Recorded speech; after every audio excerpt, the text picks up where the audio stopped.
CET exam complete ಆದಮೇಲೆ ಈಗ ಪ್ರತಿಯೊಬ್ಬರು ಕೇಳ್ತಾ ಇರೋದು CET ರಿಸಲ್ಟ್ಸ್ ಯಾವಾಗ ಬರುತ್ತೆ ಅಂತ. ಸೊ ಇಷ್ಟು ದಿನ ನಿಮ್ಮ ಬೋರ್ಡ್ ಪ್ರಿಪ್ರೇಷನ್ ಮಾಡಿ ಬೋರ್ಡ್ ಎಕ್ಸಾಮ್ ಕಂಪ್ಲೀಟ್ ಮಾಡಿದ್ದೀರಾ. ಅದೇ ರೀತಿ ನಿಮ್ಮ KCET ಪ್ರಿಪ್ರೇಷನ್ ಆಗಿ ಈಗ KCET ಎಕ್ಸಾಮು ಕೂಡ ಕಂಪ್ಲೀಟ್ ಆಗಿದೆ. ಸೊ ಕ್ಯೂರಿಯಸ್ ಆಗಿರ್ತೀರಾ ಎಷ್ಟು ರ್ಯಾಂಕ್ ಬರ್ಬೋದು ಮತ್ತು ಯಾವ ಕಾಲೇಜ್ ಸೇರಬೇಕು ಅಂತ. ಈ ಒಂದು ವಿಡಿಯೋದಲ್ಲಿ ನಿಮ್ಮ ರಿಸಲ್ಟ್ ಯಾವಾಗ ಬರುತ್ತೆ ಅಂತ ಕಂಪ್ಲೀಟಾಗಿ ತಿಳಿಸ್ಕೊಡ್ತೀನಿ. ಅದಕ್ಕಿಂತ ಮುಂಚೆ ನಿಮ್ಮ PCM ಮಾರ್ಕ್ಸ್ ಎಷ್ಟು ಬಂತು ಅಂತ ಕಮೆಂಟ್ ಬಾಕ್ಸಲ್ಲಿ ತಿಳಿಸಿ, ಬೋರ್ಡಲ್ಲಿ ಮತ್ತು ನಿಮ್ಮ KCETಯಲ್ಲಿ. ಸೊ ನಿಮ್ಮ ಫ್ರೆಂಡ್ಸೇನೆ ನಿಮ್ಮ ರ್ಯಾಂಕ್ನ ಪ್ರೆಡಿಕ್ಟ್ ಮಾಡ್ತಾರೆ.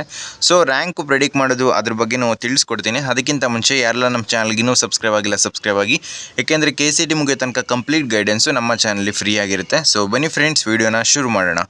ಮೊದಲನೇದಾಗಿ ನಿಮ್ಮ KCET ರಿಸಲ್ಟ್ಸ್ ಬರಬೇಕು ಅಂದರೆ ನಿಮ್ಮ ಸೆಕೆಂಡ್ PUC ಎರಡನೇ ಎಕ್ಸಾಮ್ ಕಂಪ್ಲೀಟ್ ಆಗಬೇಕು. ಅಂದರೆ ಸೆಕೆಂಡ್ PUC ಸೆಕೆಂಡ್ ಟೈಮ್ ಯಾರೆಲ್ಲ ಬರೀತಾ ಇದ್ದಾರೆ ಸೊ ಅವರ ಎಕ್ಸಾಮು ಲಾಸ್ಟ್ ಡೇಟು ಯಾವಾಗ ಮುಗಿಯೋದು ನೀವು ಇಲ್ಲಿ ನೋಡ್ತಾ ಇರ್ಬೋದು. May 13 second PUC exam 2 complete ಆಗುತ್ತೆ. ಇದಾಗಿ 10 ಡೇಸ್ ತಗೊಂಡು ನಿಮ್ಮ ಸೆಕೆಂಡ್ PUC ಎಕ್ಸಾಮ್ 2 ರಿಸಲ್ಟ್ಸ್ನ ಅನೌನ್ಸ್ ಮಾಡ್ತಾರೆ.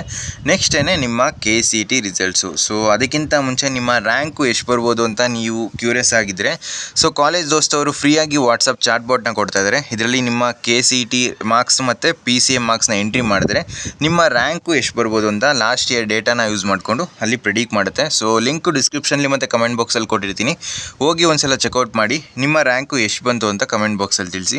ಬೇರೆ ಏನಾದರೂ ಡೌಟ್ಸ್ ಇದ್ದರೆ ಕಮೆಂಟ್ ಬಾಕ್ಸಲ್ಲಿ ತಿಳಿಸಿ. ನಿಮ್ಮ ರಿಸಲ್ಟ್ಸು ಜೂನ್ ಫಸ್ಟ್ ವೀಕಲ್ಲಿ ಬರ್ಬೋದು ಅಥವಾ ಮೇ ಎಂಡಿಂಗಲ್ಲಿ ನಿಮ್ಮ ರಿಸಲ್ಟ್ಸ್ನ ನೀವು ಎಕ್ಸ್ಪೆಕ್ಟ್ ಮಾಡ್ಬೋದು. ಸೊ ಫ್ರೆಂಡ್ಸ್, ಈ ವಿಡಿಯೋ ನಿಮ್ಗೆ ಇಷ್ಟವಾಗಿತ್ತು ಅಂದರೆ ಲೈಕ್ ಮಾಡಿ, ಕಮೆಂಟ್ ಮಾಡಿ ಮತ್ತು ನಿಮ್ಮ ಫ್ರೆಂಡ್ಸ್ಗೆಲ್ಲ ಈ ವಿಡಿಯೋನ ಶೇರ್ ಮಾಡಿ.